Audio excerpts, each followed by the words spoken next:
Hello everybody, in this video I will teach you how to easily play an animated sprite 2D in an animation player in Godot. This specifically targets Godot 4.1.1, but this knowledge, this very useful trick, applies to previous versions, and I haven't seen explained it often. It's probably very obvious for someone who knows, but for people who don't know, it's hard. It's hard to find, and it also applies to regular sprite 2D. So what I want to do is to create. So I have this is an animated sprite 2D, and the frames are made from separate files. It's not a sprite sheet. Okay, each of those is an individual file that you can see somewhere there in the resources. Godot won't let me resize the window. Of course, Godot always being annoying for no reason. Okay, so you can see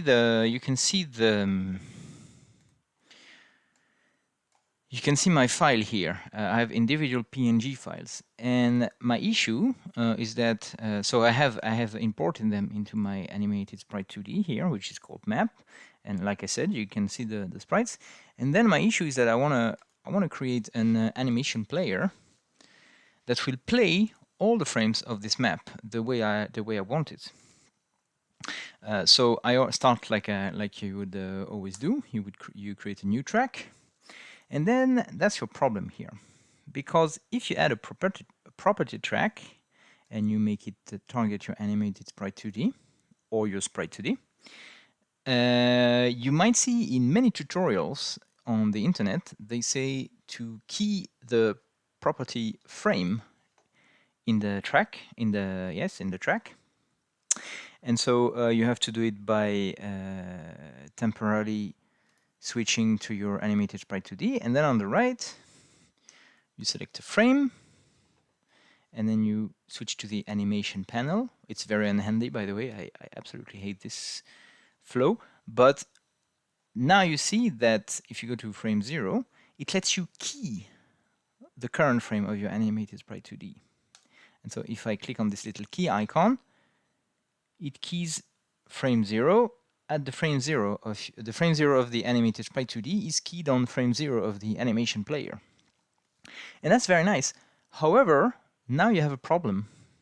If you look at many tutorials on the internet, what they do is that they increase the frame manually. They switch to frame 1 and then they add a key. Switch to frame 2 and then they add a key. Switch to frame 3 and then they add a key. That's terrible, because you have to do it manually. And I've seen videos where every time the person clicks on this little key icon, then the frame increases automatically.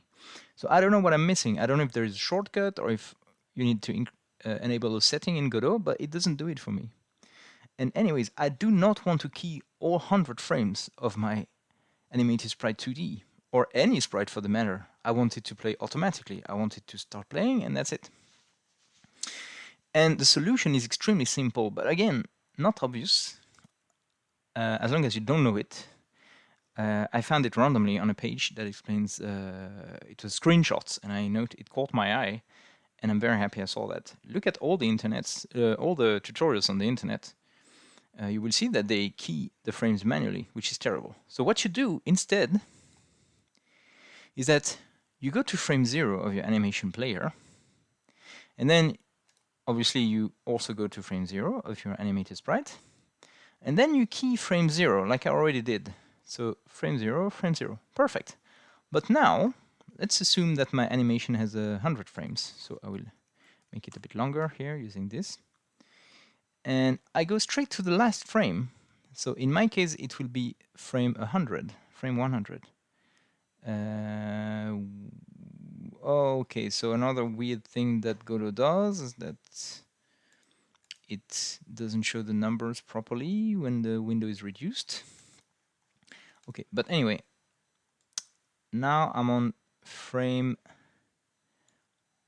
Look, it's very weird, like this. The display here is not synchronized. There is a little shift. Anyways, frame 100. And now, on my animated sprite 2D, I also skip straight away to frame 100, and then I key that. So now The thing is that the frame is empty. That's why you don't see anything here.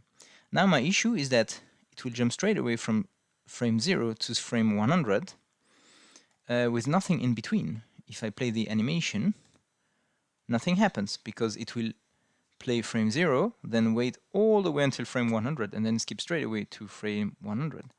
Well, easy peasy. Now what you do is that you do this. You make the, what's it called? The update mode continuous. And as expected by design, it will now make the value of this property frame evolve continuously from value 0 to value 100. And if I play the animation now, you can see that it plays all the frames in between. And there you go, success. And you can do the exact same thing with regular sprites or any sprite that has frames. Set the first frame, key it, set the last frame, key it, and then set it to continuous. And you're done. Thank you for watching.